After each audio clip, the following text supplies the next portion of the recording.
দেশের বহুল আলোচিত ঢাকা রাজধানীতে চাঞ্চল্যকর বর্বরচিত পৈশাচিক ২৬ টুকরা আশরাফুল হত্যাকাণ্ডে তার পরিবার আর্তনাদ আহাজারীর নির্মমতার কষাঘাতে এখন বাকরুদ্ধ।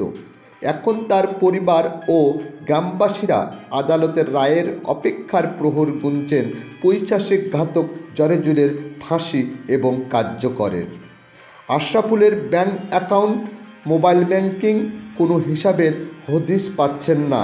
সব তথ্য ও টাকার হিসাব আশরাফুলের ব্যবহৃত মোবাইল ফোনেই আসে, এমনটাই বলছেন পরিবারের সদস্যরা। একদিকে শোক, অন্যদিকে অর্থ অভাবে করুণ মানবেতর জীবন পার করছেন ২৬ টুকরা হত্যাকাণ্ডের শিকার আশরাফুলের পরিবার। ওই জ্বরে ওর যে কী দরকার, চল একদিনকের জন্য যাই। তারপরে ফির ইনি বলতেছে তা হোক, ওখানে যে যায় আমি কালেকশনও করে আসবো। ব্যবসায়িক কালেকশন ব্যবসায়িক কালেকশনে কত টাকা হয়? টাকা হয় অনেক, 1 কোটি এইরকম। এর কাছে ৫০-৬০ লক্ষ টাকা কালেকশন হয় না, এটা কোনো ব্যাপার নয়। ভাত দিছি, ভাত পর্যন্ত খাবার দিচ্ছে না, কছে তাড়াতাড়ি চল যে এলাকায় মানুষ অপেক্ষা করছে।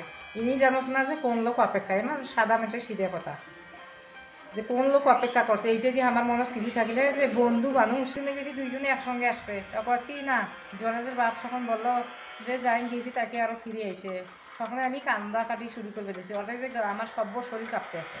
জরেজের বাবা আগ থেকে জানে বিষয়টা? তাহলে জি না জানলে ফির আমার বলে কছে ও যায় চলি যায় আরও ফিরে এসে আমি ওখানে কান্দিবে ধরছি, খালি বাবুটে নিয়ে হাত ধরি কাঁপতে কাঁপতে এসেছি। আর জরাজের বউ আমার এইরকম করে হাত ধরছে, ধরি ওই দোকানটার কাজ পর্যন্ত আসছে। আসি ওখানে একটা ভ্যান পাচ্ছি, ভ্যানালার কাছে চলতেছে। জরেজের বউ ফাঁস করে দিয়েছে। জরাজের বউ কইছে যে সন্ধ্যার পরালা ভাবি মোবাইলত দেখান, মোবাইল যে আমার নাই টাচফোন, কছে তোমার কারণ নাই না, আমার নন্দের বাটার আছে, আমার ভাই বোনের কাছে আমরা বাড়ি, কছে তো আমাকে একজন ম্যানেজ করি সন্ধ্যের পরালা দেখলাম। মানে জরেজের বউ বিষয়টা জানে আগ থেকে সম্পূর্ণ। এই যে ওর বাবা যে বললো উনি যাওয়ার দিনে ও ব্যাংকের টাকা সেই টাকা বলে ওই জরেজ নিচ্ছে, কইছে যে আমি তো দেবো ৮০ দেবো মাসে ৮৮, সে টাকাও আমরা পাইনি।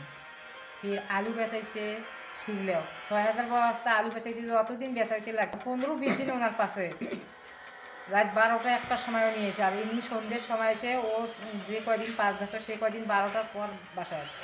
ওনার অ্যাকাউন্টগুলো কি সব মোবাইলে আছে? মোবাইলে আছে, হ্যাঁ মোবাইলে টাকা আছে। পুলিশ তো উদ্ধার করছে, এখন তো আমরা এগুলো কোথায় থিয়েছি আমি জানি না, পুলিশেরা যে কোথায় থিয়েছি। প্রশাসনের কাছে একটাই দাবি আমার, এই যে কোনো টাকা পয়সা মোবাইল এটা উদ্ধার করা, আমার স্বামীর সূক্ষ্ম বিচার চাই, মানে আসামির ফাঁসি চাই।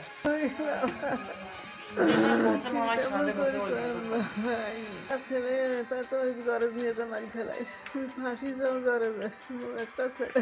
টাকা পয়সাগুলা টাকা পয়সা শোক জরেজে নিচ্ছে, শোক জরেজে নিচ্ছে, আর দিলে নিচ্ছে, সিলে তো আই নিচ্ছে, আর মোবাইলত আছে শোক টাকা আরেক তো পাইছি টাকা ৬০ লক্ষ টাকা। হ্যাঁ, সেই টাকাটা উনি নিচ্ছে, নিয়ে বাড়ি পাঠাইছে। ৬০ লক্ষ টাকা বাড়িতে পাঠাইছে হ্যাঁ জরেজ, হ্যাঁ হত্যার পর টাকা পাঠাইছে। হ্যাঁ হ্যাঁ। News desk, ZS television.